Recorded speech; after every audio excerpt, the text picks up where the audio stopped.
Tom, heaps more jobs here in SA will be promising as the Melbourne founders of the Ballers Clubhouse over there are pretty much doing something new. They're bringing it to Adelaide to revamp Mansions Tavern. Right. So this is a big clubhouse kind of bar, cocktail place where there's heaps of games, activities, pretty much a big playground for adults and you can drink. Fantastic. So it sounds like a hell of a lot of fun. They're going to spend $3 million on it. It's going to be huge. So almost a bit of a tourist spot it will turn into and heaps more jobs for SA. Amazing. Can't wait for that. And over in Italy, Tom, it's really strange. I didn't realise they were doing this. They're having a bunch of comedians go over to the Vatican to perform. Right. And they're going to be doing a big show over there. And this includes the likes of Chris Rock, Stephen Colbert, Jimmy Fallon, Conan O'Brien. So a huge list of big names are performing over there. So it's like the Coachella of comedy. Exactly happening right. in Venice. At the Vatican. You know? It's just bizarre. But the Pope has come out and said, look, guys, I'll give you an exception. You can joke about God. So that's what that's what the big stir is at the moment, that he has turned around and said, look, it's fine if you have a few gags about the big man upstairs. It's all good. Don't go too harsh, but it can happen. So all the comedians like, well, it's at least one thing we can talk about. And when's that happening? It's happening soon in a few weeks, I believe. So yeah, it'll be keen to see it. Yeah, I'll be keeping an eye out for that. Do you get pay-per-view? Like, where do you watch a comedy show from the Vatican? Yeah, they're putting it on at the pub. And other than that, over in America, in Portland, Oregon, 30 riders were rescued from dangling upside down on a roller coaster for 20 minutes. I did see this, yeah. It's happening quite a bit as well. You see a few videos popping up of malfunctions with roller coasters and stuff, but this was a big one where, yes, 20 minutes upside down. Obviously, you're going to get a head rush, feel sick, ambulances were there, but everyone's okay. Did the same ride not malfunction again later that day? Nah, so it was a different ride, but okay. There's a few around the spot. Even one in Melbourne a few weeks ago copped a little malfunction, so yeah, be wary of them. Tom, we're talking about how long did you wait for food? And this comes off the fact that on the weekend, went out with a few mates and went back to their place, right? Yeah. And it's getting into the later hours kind of thing where I already think maybe I should probably go home. Time to pack it in. Yeah, right. The night's done, you know. But at this point, it's just a little bit relaxing, having a wine outside. And I'm with one of my friends there, and she says, hey, are you hungry? Right. To which I turn around and say, look, probably not. It's not really, I just can't be bothered. I'm probably not going to stay around that much longer. That warrants, you know, making a meal or anything like that. Sure. And don't want to get any deliveries, so I'm cool. She turns around and one of those very enthusiastic, obviously representative of late in the night too, she's very pumped up and says, hey, no, I want to make a charcuterie board. A charcuterie board? Charcuterie board as well. You know, that's pretty taxing. There's a lot going on there with the cheese and the salami and everything. I've got to say, I've never thought to myself, you know, at the end of the night, I could really go with charcuterie. Some cold deli meats would really hit the spot. 2 a.m. charcuterie board. You know, there's a calling for it. But yeah, she said, hey, look, let's wrap up the night, do a charcuterie board, bunch of cheese, whatever. I say, look, I don't really want it. It's okay. She says, no, I'm doing this. This is going to be so much fun. I'm going to make the charcuterie board. Goes inside. 10 minutes pass. I'm in the blistering cold. We all know how cold it is right now too. Yeah, it's cold outside. 15 minutes passes, still no cheese. Jeez. Also, a little bit colder. Yeah. Progressively, if you were to do a graph of two different lines. How big is this charcuterie board? The lack of cheese on the graph goes down, decreases as the coldness increases. You know, it's starting to turn a little bit unpleasant. Goes to 30 minutes. 30 minutes? And you've stayed outside this whole time. At any point did you think, maybe I'm just going to go inside and have a look, see what's going on? Well, a few times I turned around and she just wasn't there. And I thought, you know, I'm quite all right here at the moment, but she still hasn't come out. I go inside. She's fallen asleep halfway through making the charcuterie board. Right, so there's a half-made charcuterie. It's a half-made one there. And I don't know, for whatever reason, maybe she wanted to look up a tutorial on how to finish off the cheese board, but she must have been on her bed on her phone or something and fell asleep. So half an hour to 40 minutes, and I just had to let myself out. I waited that long for the food and didn't even get it. Did you? So you didn't even have any of the half-made charcuterie board that was there? Oh, I had a little peck as I was leaving. I wasn't going to leave the wasted charcuterie board, but the point is it wasn't full and I had to wait all that time. Look, we're going to open up a bit of a complaint scenario here for you, Adelaide. If you want to complain and get something off your chest, let us know, how long did you wait for food? How long did you wait for food? And, you know, it might not be a situation like this at a house. It could be a restaurant. We've done a few work things before. We've gone to a place and I remember everyone got their meal bar one person in our crew and it was an extra 50 minutes later. There's stuff like that happens all the time. I went to a popular fast food chain last week and wanted to get some brekkie from there. Yeah. I was waiting 20 minutes. 20 minutes? 20 minutes. Wow. And at what point is 20 minutes considered fast food, you know? Yeah. If you're going to hold the fast food title, Yeah. I'd say 10 minutes max. But that happens all the time there. Have a complaint with us for your Monday morning, Adelaide. We're off to Holly and Glenelg East. Holly, tell us, how long did you wait for food? I had to wait an hour. An hour? An hour. What were you waiting for? I was waiting for some chips.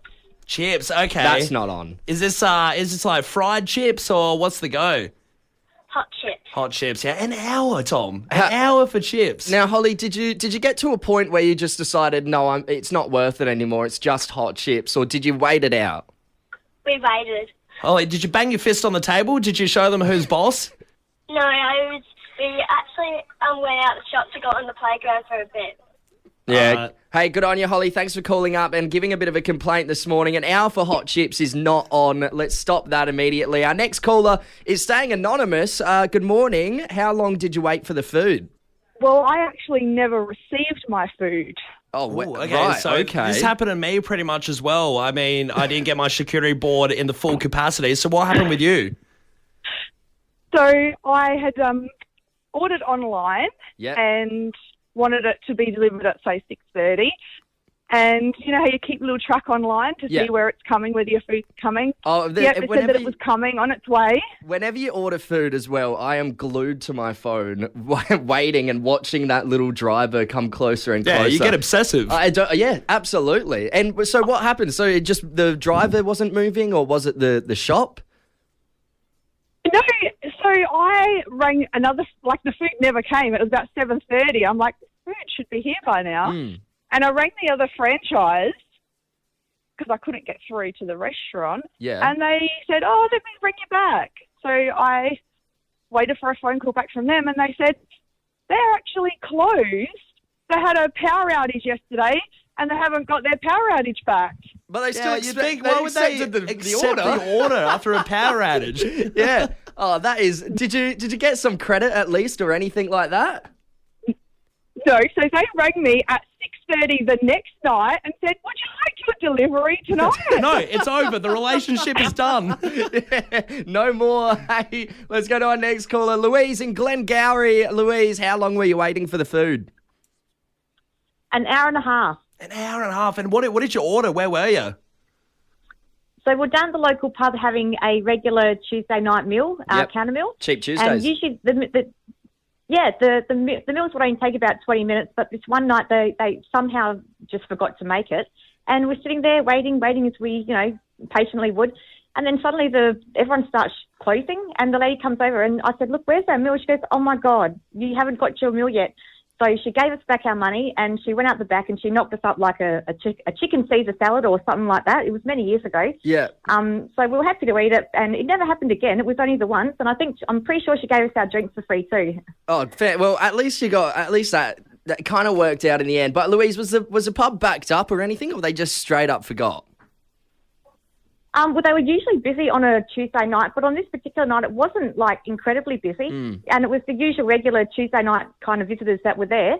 But yeah, we're just kind of sitting, and just waiting and waiting, and then we just kind of thought, maybe it's taking a little bit of time. And yeah, when they started shutting the front bar, we're like, oh, there's something wrong. And Louise, you got a replacement Caesar salad, but what had you ordered initially? It wasn't a steak dinner or something, and they said, hey, just have the salad. Well, it was. It was a schnitzel and a roast. I'm pretty sure it was two schnitzels, or even a roast dinner salad and It was, yeah. But like I said, it never happened again. They were really good at redeeming themselves. Yeah, I got to say, the worst thing when you're waiting for your food in the pub is just smelling everyone else's food, and the hungrier you get. And imagine that, while Louise is saying, everyone just starts packing up and leaving. Yeah, an hour and a half, I'd be pretty salty. Hey, wrap us up, Diane in Tapperoo. How long did you wait for the food? Well, it wasn't the main meal. We were on holiday in Sydney, meeting up with some friends. Meal came out, not a problem, and then we put all the dishes aside, waiting for it to be cleared, waiting. Mm-hmm. No one came and cleared the table. We wanted to stay for dessert. Yeah, okay. So we're just still waiting and waiting. We found the phone number of the restaurant on the menu. We actually rang them to say, hey, we're at table 13. Can we grab a dessert menu, please? I feel like that is the ultimate slap in the face of the chef. Hey, just ringing up from, well, where are you calling from? The restaurant. We're right here. Where those guys waving at you. The call is coming from inside the house. Where are they? Tom, a wedding is one of those luxuries. Everyone has to listen to your orders and your commands, right? Yeah, absolutely. I mean, if you're organising, the flowers, the venue, the food, everyone just shuts up and enjoys the day because it's yours. Well, it's your day. Yeah, exactly right. However, this is not the case. Over in Darwin, a crazy story has come out where pretty much the people invited to the wedding have turned around and snapped and said, look, this is a step too far. We're a little bit uncomfortable by this. Right. Well, it's a special day, though. How bad could it be? Right. So the couple, the groom and the wife, they want to have the venue at a nudist retreat. And this implies that all the guests have to be nude as well, because at the retreat, they have their own rules when you go there, even for a holiday or whatever reason you go, that everyone has to be nude anyway. It's kind of on the plaque when you go in. It's kind of like leave your shoes at the door, Japanese style. So the people getting married are just total pervs. Wants to see all their guests naked. That's the classic thing, isn't it? If you're nervous, you just picture everyone naked. Yeah. You don't have to at the nudist retreat. There won't be any issues with the speeches. Everyone will be flying so confident. But can you imagine all the scenes as well of, I think the worst part would be, hey, what about when your dad walks you down the aisle? Things like that. Seeing relatives, seeing Uncle Joe in the nude. Yeah. There'd have to be a couple people you leave out of the wedding invites, wouldn't there? Well, you reckon you just don't invite the gross old uncles? Yeah, don't want to see their bodies. Deodorant being sprayed? Fireworks? A leaf blower? Guess the sound that's coming from the boot of the car in Secret Booty with Tom and Callum on Fresh 92.7. Sponsored by Rent Buy It. When the bank says no to a car loan, give Rent Buy It a go.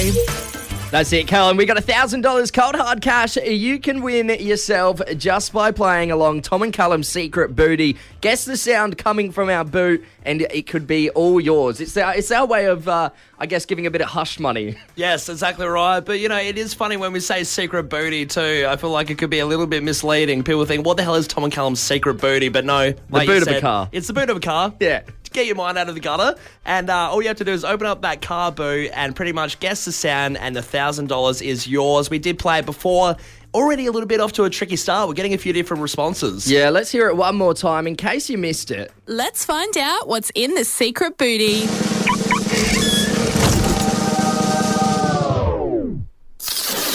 Can you guess the sound? Call now and tell us what it is on 1300 737374. Fresh. Yes, Callum, it is time to now go to our first guest, the first person of the week, and we're going to Harndorf. It's Alex. Alex, good morning, mate. How you going? Morning, Tom and Callum. Very good, gents. Very Morning. good. Alex, now, are you pumped? Are you pretty confident that this $1,000 could be yours? I'm as confident as can be. I heard the last little bit of the clip, and I'm getting worried now, but let's give it a go. All right. Well, Alex, what is your guess? For the $1,000, what do you think is the sound coming from the boot of our car? Yeah, it is getting pretty cold.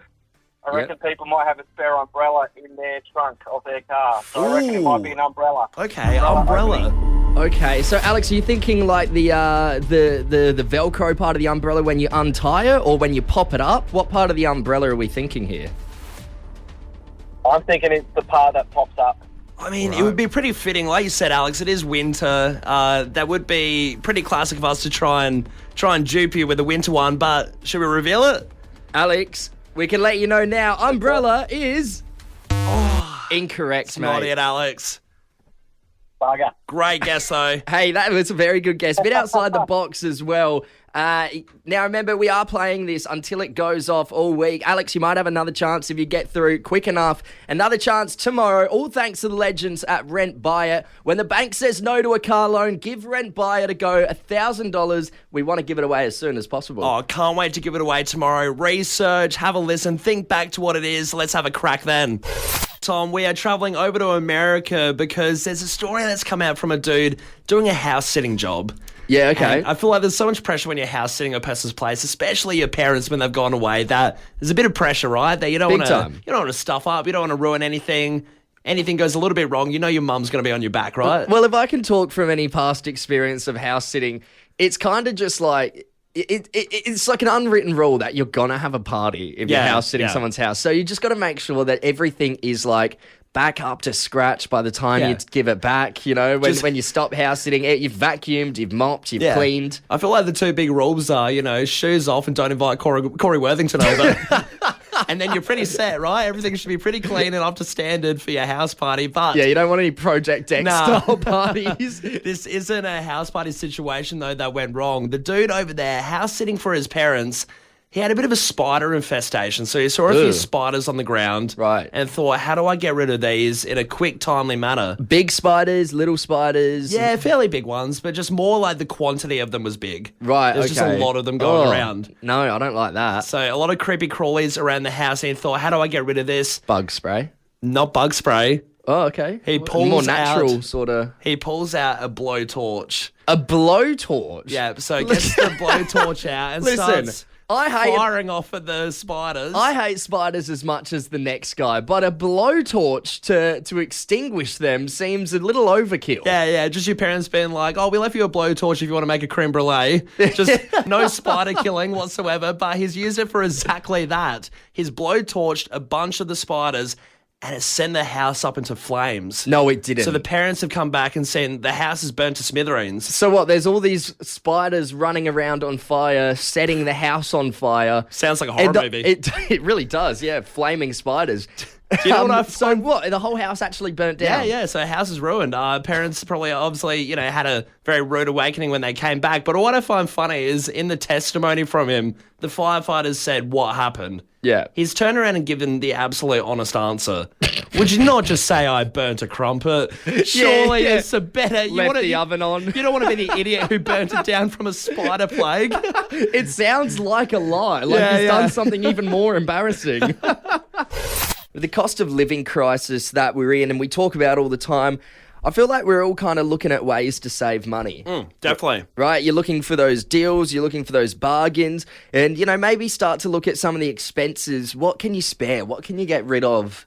Yeah. I mean, there's heaps, I guess, like the classic one, cutting down on groceries, stuff like that. But there's other mediums where you can just save that little bit of extra coin. Yeah, well, personally, I've started to look at all my streaming platforms and just have a look and be like, do I really need all of them? It's a huge one because they do rack up heaps, and at one moment you could have about 6 is very possible, which is a crazy amount, but that is, roughly probably $60 a month. Well, Callum, I've found out a way to cheat the system, mate. Oh, yeah? So what is it? The classic? Just take out someone else's account? Yep. So what everyone's been doing for the last 4 years. So I don't know why I've just not realised till recently, but I've figured out that I am on 4 separate people's accounts that I do not pay anything for. 4 is a decent chunk. I would say I'm about 3. Right. And then the other ones I pay for. But still 3 people's I use someone else's. Yeah, I've got, I'm on my parents for one of them. I'm on my sister's for another. And then the other 2 are 2 exes. Yeah, right. That's a bit dicey. That's dangerous because I have heard stories. I've heard stories of using an ex's account and then you hop on one day and they've changed password's changed. Yeah, they've either changed the password or they've changed your username to dickhead or something. And then it's a rude awakening. You know what you do? You flip it and you change the password on them. Yeah, just beat them to it. Have you heard the stories as well of your account being used because you might go over to a hotel overseas, log in on Netflix back in the day, and then it would still be stuck on the hotel and you'd have all these people using it from over there. Yeah. But the beauty of this, though, Callum, is we don't have to just look at streaming platforms as memberships that we can use of other people's to save money. I mean, maybe you could start swiping their gym card. Well, so this is a how to and be a criminal. A savvy criminal's guide from Tom. It's not criminal. It is called surviving. It's surviving the cost of living. And then when the cost of living crisis is over, then you can apologise. But I want to open up the text line here, Callum. Whose subscription are you still using, Adelaide? I mean, this is the big question. Have you used an ex's subscription for... Still do. Do you do it for, have you been doing it for years? I mean, I want to see someone take the absolute cake and say, yeah, I've been riding low without them noticing missing for a good amount of time using their Disney. I'm on one of my ex's accounts for the last 3 years. Wow. And I don't think they've realised that I'm still on it. Eventually they'll realise, and you'll be watching. Yep. You'll be called out for watching something embarrassing as too. Antiques Roadshow, seasons 1 to 10. Cars 3. Yeah. Got this text in here, Tom, to start us off. Had a very messy breakup and have been using their Spotify and playing songs about having a trash ex so that he purposely sees it. Well, it really does get a bit petty out there, doesn't it? Yeah. I mean, if you want to keep using the Spotify, maybe stop listening to those songs. You're really walking on a thin wire there with that one. Another text here. Fellas, broke up with my misso 5 years ago. Still use her Netflix. I don't even have my own account. I just use her profile. Don't know how I haven't been kicked off yet. 5 years is a good chunk. That's a whole run. That's a whole run of Breaking Bad. Yeah, I mean, think about how much money you'd be saving on those monthly fees there. Yeah, definitely. This one here. Morning, boys. I use my mum's senior discount card for my weekly shop. Never been asked about it. See, I feel like that's a dicey one too, because you could just look at the age of the person and think, you're not plus 60. Yeah. But yeah, is it 60? I think something like that. Another text coming through here. Slight brag, but I've never paid for a streaming service, and I have every single one. Yeah. What a cowboy. Yeah, total cowboy. Hey, love this text here too. After me and my ex broke up, I was still getting his light and easy delivered to the house. Free meals for a week. You know what? That's a bit of a change up. Getting some meals, that's what you want when groceries are pretty expensive. I don't mind that at all. Hey, let's cross over to St. Clair. We got Corey on the line. Corey, good morning, mate. How you going? Morning, lads. Good. Morning. I was hanging around on the Stan account for a bit too long. Oh, okay. Stan, Did you get caught on the Stan account? Well, yeah, because she changed the name from me to her current boyfriend, so I got the memo. Oh, that's... Dude, I feel bad for you, Corey. That hurts. That does hurt. That's the risk you play when you take someone else's stream. You could get your heart broken. Tom, we all know spies exist, but rarely do you ever meet or know about one. You know, you never just at the bar, right, in the city, and someone's, what do you do for work? Well, I mean, if they're a good spy, you'll never know if they're a spy or not. You wouldn't. But it is a weird one that some of them come out of the woodwork and do a bunch of interviews. And you see ex-spies come out and say, look, I'm not really high profile anymore. Doesn't really matter if people know my name. I can come out on an interview and just talk about a few things. I don't know. I feel like I'd still be pretty wary about it. Yeah, well, you would be as well. But obviously, there's people just seem to have the confidence to do it. So what? There's a spy who's come out. There's a spy who's come out to talk about the industry and pretty much give a lowdown on what actually happens and the tools they use, all the weird little gadgets that spies actually use that aren't just for the movies. This sounds pretty juicy. I love a bit of spy chat. So his name is Harry. Which makes me laugh, because it's not a very spy-like name, is it? It's not spy-ish either. It's probably no different to James, like James Bond. It's just a standard name. But Harry? James Bond sounds suave. Harry, I mean, Harrison maybe. Yeah, more of a... Harry's too much of a nickname sounding to it. Yeah. I'm not taking Harry seriously. Absolutely not. And that's probably why he's not really caring about his status. Maybe he's a bit of a dud spy. No one's really after him. No one took him seriously. Yeah. But he's come out and said the first thing that you see in the industry that spies use is empty tins, and usually tins of things that could be food. And he once met an Iranian spy who had classified documents in a fake Heinz spaghetti can. Oh, jeez. Heinz spaghetti, and it was a fake one. I've got so much Heinz spaghetti in my cupboard right now. One could be full of illegal documents. You never know. I'll have to open them up when I get home and check it out. Also, if you're a spy, I'd probably do a food that's a little less favourable. I wouldn't bring a Heinz to Australia and expect someone not to crack in. Maybe a Marmite. Put your illegal documents in a Marmite. No one's touching that. Some I don't know, maybe sardines or something. Yeah. Spam. And the second one, this one's pretty cool. He said there's a secret camera detector. So pretty much, if you were to put secret cameras in hotel rooms, things like that, this little scanner can emit a red light onto it, and if it bounces back the light, then pretty much you can see where there's hidden cameras. Oh, okay. And a lot of people, does this happen a lot in hotels? Well, this happens with people going to Airbnbs and stuff. People just buy this device. So it's not just for spies. People do it to see if they're being watched and things like that, but it's a pretty common one. Yeah, okay. And lastly, I love this one because it seems like something from the movies or a TV show. Sunglasses that allow you to see behind you if anyone's doing a sneak attack. I've got a pair of those. Do you? Sounds like something a kid would get in their Christmas present. I bought a pair of sunnies off of Temu recently, and I didn't realise, but they're like spy glasses. Making sure no other spies are going around snapping your neck. Do you know how hard it is walking in a straight line when all you see is behind you? Yeah. It's pretty tricky. It's really tough.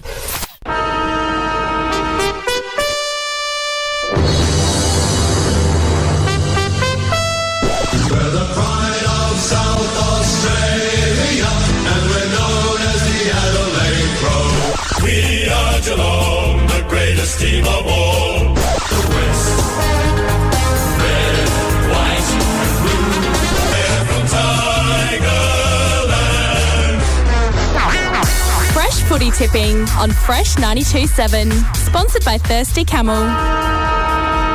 That's it, our footy tipping competition. You can win yourself $1,000 at the end of the season if you take our premiership place. All thanks to the legends at Thirsty Camel. For unseriously good deals this footy season, shop online or drive through your local Camel. Jeez, and if you are in the top spot, if you're looking up there, you can just be fantasising about that grand final party and the weeks after. $1,000, it just goes a long way, doesn't it? That would last you quite a bit. It's setting up for a very fun grand final party, and hopefully we can get a cop an invite as well. We've said that a few times, and no, we're not joking. If you do win, just this is not a joke. Throw us a bone. We'd like to come for a few beers. It'd be great. Now, Callum, we've got to touch on a few games, of course. We've got to talk about the Crows-Sydney game. Played here at Adelaide Oval. Unfortunately, Crows went down. Sydney got up by 42 points, winning from Crows' 67 points to Sydney's 109. Yep. All came around really in that last quarter. I mean, Crows were in front for the majority of the game. Yep. Come the end of the third, Sydney started to pull away, and that fourth quarter absolutely blew away. Just resting on the shoulders of Joel Amity, kicking 9 goals, 1, I think it was. I mean, yeah, Sydney is just really strong at the moment. Definitely dudes to watch out for. Yeah, Sydney, I think they've only lost 1 game. Yeah, it's something ridiculous. And it was to Richmond. Next game we have to have a chat about, of course, the controversial one.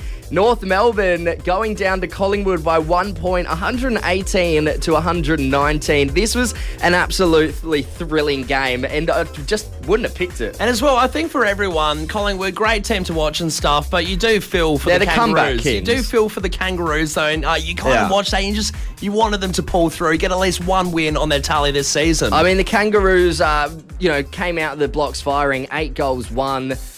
To Collingwood's 2 goals, 2. It was all North Melbourne the entire game. It was just that last quarter. Collingwood really brought it back. Well, the second half, really, it was just all Collingwood. And there was a bit of a dispute at the end of the game. I think it was 41 seconds left on the clock. North Melbourne player marks it. 2 Collingwood players run right into the zone. So it should have been a 50-metre penalty, they're saying. But there will be a statement issued later today on that. Jeez, I can't wait to see what happens with that one. Yeah, and then, of course, as well, our other South Australian team, Port Adelaide, went down to the Giants, 73 to Port Adelaide's 51 points yesterday as well. That was played right after the North Melbourne Collingwood game. Yeah, definitely could have been a close one there. Sad to see them pull away. Yeah, absolutely. Now to have a look at where we're all sitting in our tips. Callum, we're going to look at Kale and Mags first. Last week they were on 388th place on 65 points. They've clawed back a little bit. They're on 69 points now and they're sitting in 383rd.